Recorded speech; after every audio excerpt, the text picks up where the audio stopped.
네, 오늘도 역시 하재근 문화평론가와 함께하는 시간입니다. 오늘은 여성들의 심각한 산후 우울증으로 인한 문제들에 대해서 이야기 나눠보겠습니다. 어서 오시죠. 안녕하세요. 네, 안녕하세요.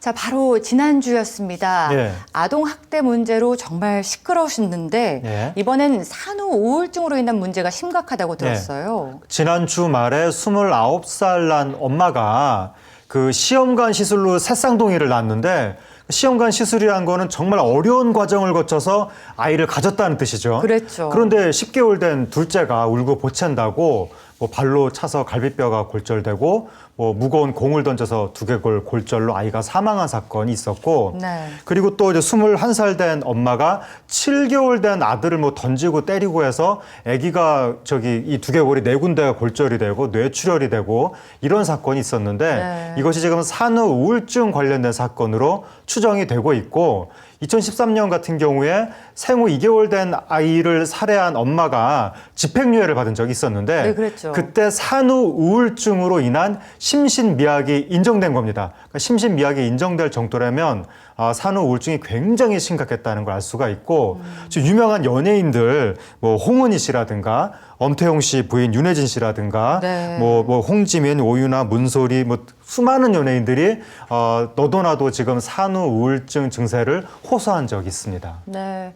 정말 간절히 바라서 아기를 가졌을 텐데 제가 한 조사 결과를 보니까요. 분만한 여성 10명 중에 9명이 산후 우울감을 느낀다라고 답했다고 합니다. 앞서 말씀하셨던 사건들도 그렇고 이 산후 우울증 문제가 지금 와서 드러나는 건지는 모르겠지만 정말 심각해지고 있는 것 같아요. 네, 요즘에 심각해지고 있는데 치료가 필요한 수준까지 산후 우울증을 앓는 엄마가 한 10% 정도 된다고 하고 일반적인 우울증은 뭐 무기력해지고 이런 건데 산후 우울증 같은 경우에는 불안, 짜증, 아이에 대한 공격성 이렇게 나타날 수 있기 때문에 매우 심각하고 지금 인구보건협회 조사에 따르면 산후 우울증 경험 산모 중에 50% 이상이 아이를 거칠게 다루거나 때린 적이 있다 이렇게 나왔고 네. 또 산후 우울증 산모 중에 32% 정도가 자살 충동을 경험한 적이 있다라고 나왔고 네. 그다음에 산후 우울증의 원인으로 뭐 양육의 어려움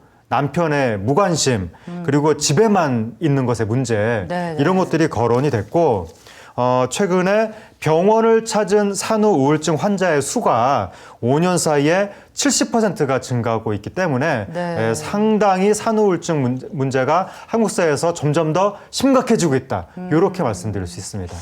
아무래도 함께 생활하는 가족분들이나 남편분의 지지와 또 이해, 관심이 정말 절실하게 필요하지 않을까 이런 생각이 드는데요.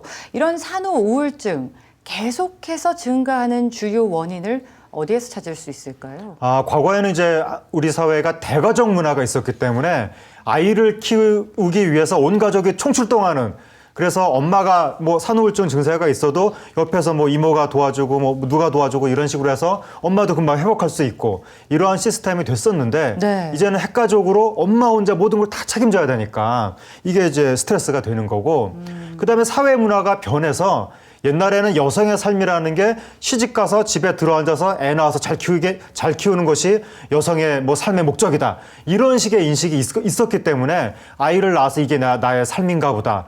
그냥 그렇게 살아가는 그런 게 있었는데 요즘은 여성에게도 사회적인 자아가 있고 여성만의 정체성이 있고 이렇게 바뀌었는데 네. 아이를 딱 낳는 순간 갑자기 집안에 틀어박혀서 아이한테 부속된 삶을 살아야 되는 이런 문제 그리고 특히 한국 사회 문화 속에서 엄마라는 존재가 무슨 위대한 사랑과 헌신의 화신 이런 식으로 돼 있기 때문에 평범한 보통 사람이었던 어떤 여자가 아이를 낳는 순간 갑자기 절대적인 사랑과 헌신의 화신이 되어야 하는 이러한 스트레스 또 이런 문제가 있는 거고 그리고 이제 핵가족이니까 어차피 남편이 이제 부인하고 이걸 여러 가지 스트레스를 잘 나눠야 되는데 문제는 남편들은 또 사회에서 과로하다 보면 뭐 집안일, 육아 이런 거에 거의 또 신경을 쓰지 못하는 집에 늦게 들어오고 또 이런 문제가 있는 거고 또 일부 이제 남편들 같은 경우에는 아니 애 낳은 게 무슨 유세냐 남들 다 키우는 애 왜 당신만 유나를 떠냐 이런 식으로 이야기하면 더 또 부인은 스트레스 받고 여러 가지 문제 때문에 산후 우울증 문제가 점점 더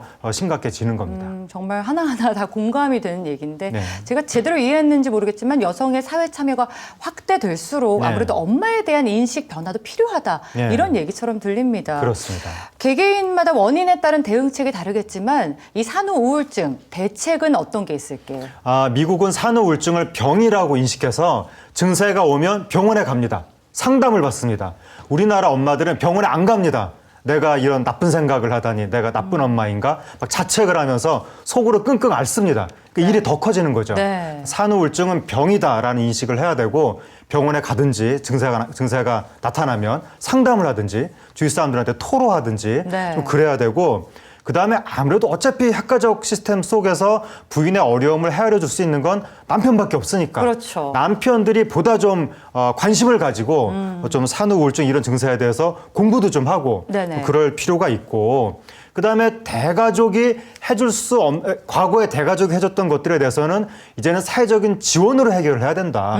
사회적인 여러 가지 육아 지원 서비스. 네. 특히 아이들이 뭐 온순하고 말 잘 듣고 그러면 좋겠지만 요즘에 뭐 주의력 결핍 과잉 행동 장애라든가 여러 가지 뭐 아이들이 울고 보채고 이러한 아동들이 많은데 네네네. 그때 엄마가 스트레스를 굉장히 많이 받기 때문에 그러한 아동들에 대한 육아 지원, 아동 상담 지원, 이러한 사회적 서비스들 네. 이런 것들이 확충이 돼야 이 엄마들의 산후 우울증 문제가 좀 경감될 수 있을 겁니다. 네, 거듭 얘기하지만 주변 분들의 관심 또 남편들의 육아 참여 예. 절실하게 필요하지 않나 이런 생각이 들고요. 예. 산후 우울증 내 아내에게만 나타나는 특별한 질병이 아니라 사회 문제임을 좀 인식하는 필요성도 느껴집니다. 예. 네, 오늘 말씀 고맙습니다.